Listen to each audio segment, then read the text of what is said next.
ತಾವು ಕೇಳಿದ್ರಿ, ಬೇಲ್ ಮೇಲೆ ಇದ್ದೇವೆ. ಅನೇಕರು ಬೇರೆ ಬೇರೆ ಕೇಸ್ಗಳಲ್ಲೂ ಬೇಲ್ ಮೇಲಿದ್ದಾರೆ. ಆದ್ದರಿಂದ ಮಂತ್ರಿ ಆದರೆ ತಪ್ಪೇನು ಅಂತ ಇದೊಂದು ಒಳ್ಳೆ ಪ್ರಶ್ನೆ. ಇದು ಭ್ರಷ್ಟಾಚಾರ ಮಾಡಿ ಇದೇ ಸರ್ಕಾರದಲ್ಲಿ ಮಂತ್ರಿಯಾಗಿದ್ದವರು ರಾಜೀನಾಮೆ ಕೊಟ್ಟು ಬೇಲ್ ತಗೊಂಡ್ರೆ ಅಲ್ಲಿಗೆ ಮತ್ತೆ ಬಂದು ಲೂಟಿ ಮಾಡಬಹುದು ಅಂತ ಅರ್ಥವಾ?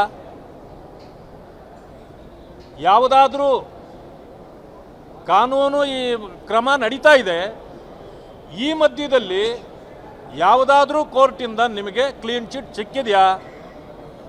ಇನ್ನೂ ಕೇಸು ಏನು ಆಗುತ್ತೋ ಗೊತ್ತೇ ಇಲ್ಲ ನಿಮಗೆ. ಇನ್ನೂ ಸಂಪೂರ್ಣವಾಗಿ ಚಾರ್ಜ್ ಶೀಟೇ ಹಾಕಿಲ್ಲ. ಇಂಥ ಸಂದರ್ಭದಲ್ಲಿ ಈ ಪ್ರಶ್ನೆ ಅಪ್ರಸ್ತುತ. ಇದು ಕ್ರಿಮಿನಲ್ ಕೇಸ್ ಇದೆ.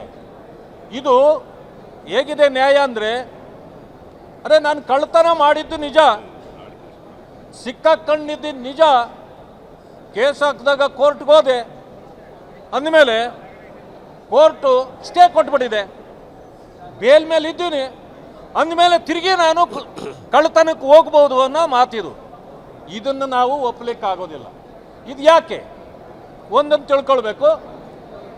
ಇವರನ್ನು ಮತ್ತೆ ಯಾಕೆ ಮಂತ್ರಿ ಮಾಡಲಾಗಿದೆ ಅಂದರೆ, ಇದರಲ್ಲಿ ಅವರು ಪ್ರಯೋಜನ ಪಡೆದಿರೋದಕ್ಕಿಂತ ಕಾಂಗ್ರೆಸ್ ಪ್ರಯೋಜನ ಪಡೆದಿರೋದೇ ಹೆಚ್ಚು.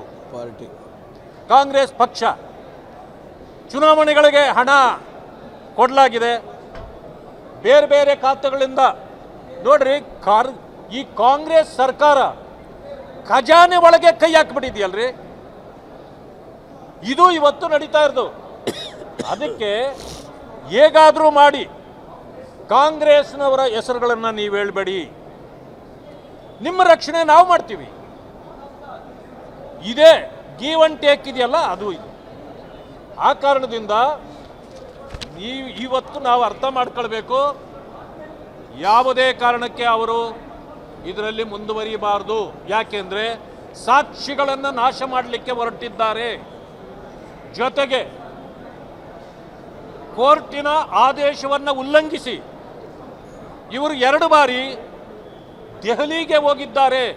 ರಾಜ್ಯ ಬಿಟ್ಟು ಹೋಗಬಾರದು ಅಂತ ಹೇಳಿ ಕೋರ್ಟ್ ಆದೇಶ ಇದ್ರು.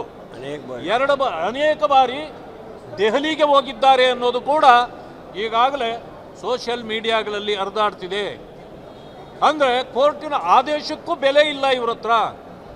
ಅದಾದ ನಂತರ ಒಂದು ಅರ್ಜಿಯನ್ನು ಹಾಕ್ಕೊಂಡು ಕೋರ್ಟ್ನಲ್ಲಿ ರಕ್ಷಣೆ ಕೇಳಿದ್ದಾರೆ. ಏನಂದರೆ, ನಾನು ಮಂತ್ರಿಯಾಗಿದ್ದೇನೆ, ನನಗೆ ಎಲ್ಲ ಕಡೆಯಲ್ಲೂ ಹೋಗಬೇಕಾಗತ್ತೆ, ಅದರಿಂದ ನನಗೆ ರಿಲ್ಯಾಕ್ಸ್ ಕೊಡಿ ಅಂತ. ಅದರಿಂದ ಕೋರ್ಟ್ ಕೊಟ್ಟಿದೆ, ರಿಲ್ಯಾಕ್ಸೇಷನ್ ಆಮೇಲೆ ಕೊಟ್ಟಿದೆ. ಆದರೆ ವೈಲೇಟ್ ಮಾಡಿದ್ದಕ್ಕೆ ಶಿಕ್ಷೆ ಆಗಿಲ್ಲ.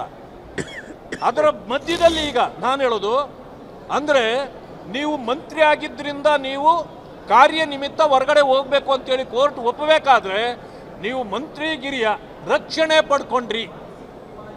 ನೀವು ರಕ್ಷಣೆ ಪಡ್ಕೊಂಡಿದ್ದೀರಿ ಅಂದರೆ ಈಗ ಎಲ್ಲದರಲ್ಲೂ ಈ ರೀತಿಯ ರಕ್ಷಣೆಯನ್ನು ಮಂತ್ರಿ ಆಗಿದ್ದರಿಂದ ನಿಮಗೆ ರಕ್ಷಣೆ ಸಿಗ್ತದೆ ಅಂತಂದರೆ, ಇದು ಬೇಕಂತಲೇ ಈ ಸರ್ಕಾರ ನಿಮ್ಮ ರಕ್ಷಣೆಗೆ ನಿಂತಿದೆ. ಮುಂದೆ ಈ ಕೇಸಲ್ಲಿ ಸಾಕ್ಷಿ ನಾಶಕ ಈ ಕೇಸಲ್ಲಿ ಈಗಾಗಲೇ ನಮ್ಮ ಭೋಜೇಗೌಡರು, ಸಿ.ಟಿ.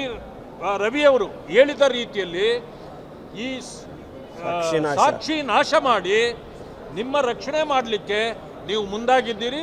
ಸರ್ಕಾರ ನಿಮ್ಮ ಜೊತೆಯಲ್ಲಿ ಸಂಪೂರ್ಣವಾಗಿ ಕೈ ಜೋಡಿಸಿದೆ. ಆ ಕಾರಣದಿಂದ ಇವತ್ತಿನ ದಿವಸ ನಾವು ಏನು ಹೋರಾಟವನ್ನು ಮುಂದುವರಿಸಿದ್ದೇವೆ, ಸದನದಲ್ಲಿ ಯಾವುದೇ ಕಾರಣಕ್ಕೆ ಹಿಂಪಡೆಯುವ ಪ್ರಮೇಯವೇ ಉದ್ಭವಿಸೋದಿಲ್ಲ. ರಾಜೀನಾಮೆ ಕೊಡದ ಹೊರತು ನಾವು ನಮ್ಮ ಹೋರಾಟವನ್ನು ನಿಲ್ಲಿಸೋದಿಲ್ಲ. ರಾಜೀನಾಮೆ ಕೊಡಬೇಕು, ಆದ ನಂತರ ಸದನಕ್ಕೆ ನಾವು ಸಹಕಾರ ಕೊಡುವವರು ಇದ್ದೇವೆ. ಇದು ಒಂದು ವಿಷಯ ಆಯಿತು. ಇನ್ನೊಂದು ವಿಷಯವನ್ನು ನಾವು ತಗೊಂಡ್ವಿ.